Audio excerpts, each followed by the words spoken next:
আজকে আমরা পশ্চিমবঙ্গ আশাকর্মী ইউনিয়ন তারা লাগাতার কর্মবিরতি পালন করছে। তাদের বিশেষ কিছু দাবি দেওয়া আছে।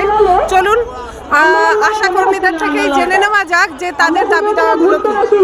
ভেবেছে আশাদের ওই 5250 দিয়েই চলে যাবে, কিন্তু এখন আমরা যে জায়গায় এসে দাঁড়িয়েছি 15,000-এর যদি 1 টাকা কম দেওয়া হয় আমরা কোনো আশাকর্মী কিন্তু কাজে যোগদান করব না। তার জন্য যদি 365 দিন আমাদের আন্দোলন করতে হয় তার জন্য আমরা তৈরি আছি, এটা উনি জেনে রাখবেন। তাই সরকারের কাছে আমাদের দাবি, যতদিন আমাদের 15,000 টাকা ন্যূনতম বেতন না দেওয়া হচ্ছে ততদিন আমরা আন্দোলন থেকে সরব না।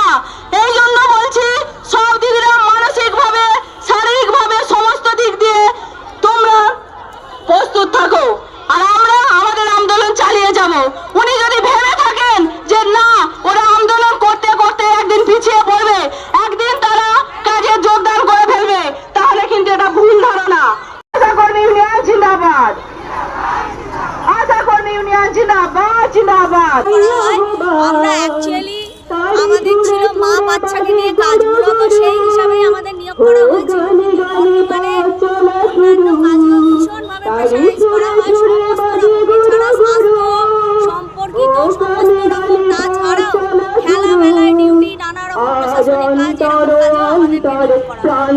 আচ্ছা, মানে আপনি বলতে চাইছেন যে আপনাদের আশাকর্মীদের কাজের থেকেও বহু এমন কাজ করানো হয় যাদের জন্য আপনাদের অ্যাকচুয়ালি নিয়োগ করা হয়নি, কিন্তু এবং সেই কাজের জন্য আমরা আলাদা কোনো পয়সাও পাই না। আচ্ছা, মানে আপনারা যে টাকা পান 5250 টাকা মাত্র, সেটা দিয়ে আপনাদের বাড়তি কাজও করিয়ে নেওয়া হয়।